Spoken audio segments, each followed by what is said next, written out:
আজকে একটি গুরুত্বপূর্ণ বিষয় নিয়ে কথা বলব। বিষয়টি চাকরি রিলেটেড। আমি বেশ কিছু ভিডিও বানিয়েছিলাম কিভাবে চাকরিতে অ্যাপ্লাই করতে হয়, কিভাবে রিজিউমি সাজাতে হয়, কিভাবে ইন্টারভিউ ফেস করতে হয়। আমি বেসিক্যালি মাঝে মধ্যে কিছু ভিডিও বানাই, যেটা হচ্ছে গার্মেন্টস সেক্টর নিয়ে কিছু কথা বলি, যেহেতু এই সেক্টরটার সাথে এই সেক্টরটাকে আমি প্রমোট করি। এই জন্য আমার রিসেন্টলি একটা ব্যাড এক্সপিরিয়েন্স শেয়ার করব, সেটা হয়তো অনেকের কাজে লাগতে পারে। আমাদের ছেলেরা মেয়েরা চাকরি পায় না, একটা অভিযোগ যে আমরা চাকরি পাই না, মামা খালু চাচা ছাড়া চাকরি হয় না, টেলিফোন ছাড়া চাকরি হয় না, সবাই সরকারি চাকরি সোনার হরিণের দিকে ছুটে। কিন্তু প্রাইভেট চাকরিতে অনেকগুলো অপরচুনিটি থাকার পরেও এমপ্লয়াররা একজন ভালো দক্ষ এবং একটা সত্যিকারের প্রাপ্তি খুঁজে পান না। আমি রিসেন্ট বিডিজ অফ সেক্টর অ্যাড দিয়েছি। আমার নিজের কিছু টুকটাক বিজনেস হচ্ছে, আমার বিজনেস দেখাশোনা করার জন্য 2জন লোক নিব। বিডিজ অফসে অ্যাডটা রান করার পরে আমি প্রায় 300 অ্যাপ্লিকেন্ট পেয়েছি। তন্মধ্যে 10 জনকে আমি সিলেক্ট করেছি, যারা ওদের মেসিংয়ে 100% মেসিং দেখাচ্ছে ওদের পোর্টফোলিওতে। ওদেরকে আমি কল করেছি, ইন্টারভিউ নিয়েছি। আমি ওদের সাথে কথা বলে, সবাই কিন্তু 10 ইয়ার্স 5 ইয়ার্স এক্সপিরিয়েন্স এবং সবাই ইঞ্জিনিয়ার ব্যাকগ্রাউন্ড, যে সবাই প্রাইভেট ইউনিভার্সিটি থেকে বিএসসি করেছে, অনেকে মাস্টার্স করতেছে, এই লেভেলের ছেলে মেয়ে। আমি ওদের সাথে কথা বলে আমি এত হতাশ হয়েছি। ওরা যেই ওদের স্পেসিফিক যে সাবজেক্ট, ওই সাবজেক্টের উপরে তারা কথা বলতে পারে না, একজনও কথা বলতে পারে না। তাদের ইভেন তো তাদের ডিপার্টমেন্টের ডিনের নাম বলতে পারে না।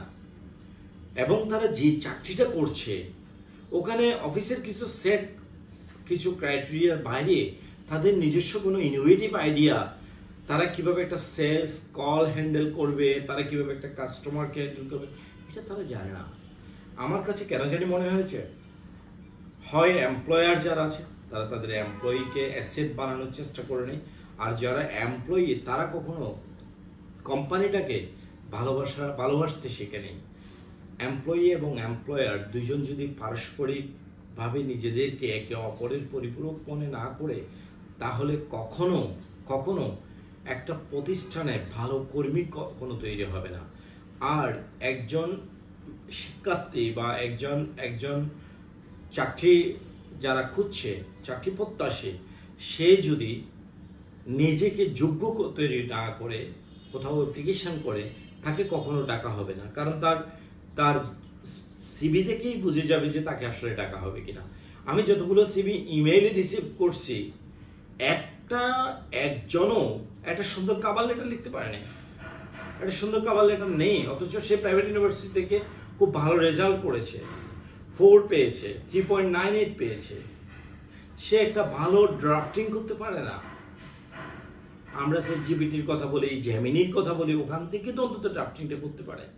এবং যে কোম্পানিতে ইন্টারভিউ দিতে আসবে, যেই লোকের সাথে ইন্টারভিউতে বসবে, তাদের সম্পর্কে কিছুটা জেনে আসবে, সেটা করে নাই কেউ।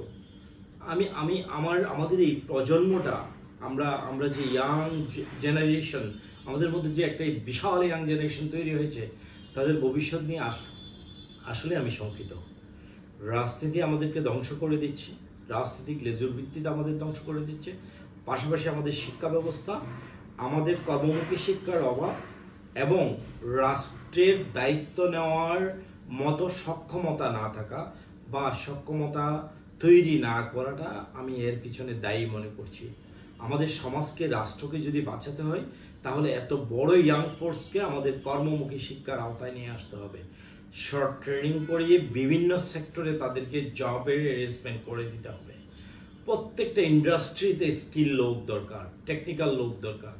এই টেকনিক্যাল লোকগুলো সবাই হয়তো কাজ করতে গিয়ে শিখছে, কিন্তু তারা যদি টেকনিক্যাল নলেজটা তাদের ইউনিভার্সিটিতে পেয়ে থাকে, তাদের প্রতিষ্ঠানে পেয়ে থাকে, অনেক বড় ডিগ্রি করার দরকার নেই। পৃথিবীতে কোনো সফল মানুষের বিশাল কোনো ডিগ্রি নেই, কিন্তু তারা সফল হয়েছে কারণ তারা কর্মমুখী, তাদের কর্মটাকে তারা ভালোবেসেছে এবং কর্মের প্রতি তারা আস্থা রেখেছে।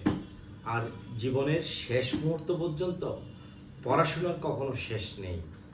আমি এই যে আজকে বসে আমি পড়ছি, আমি কিন্তু পড়ছি প্রজেক্ট ম্যানেজমেন্টের উপরে।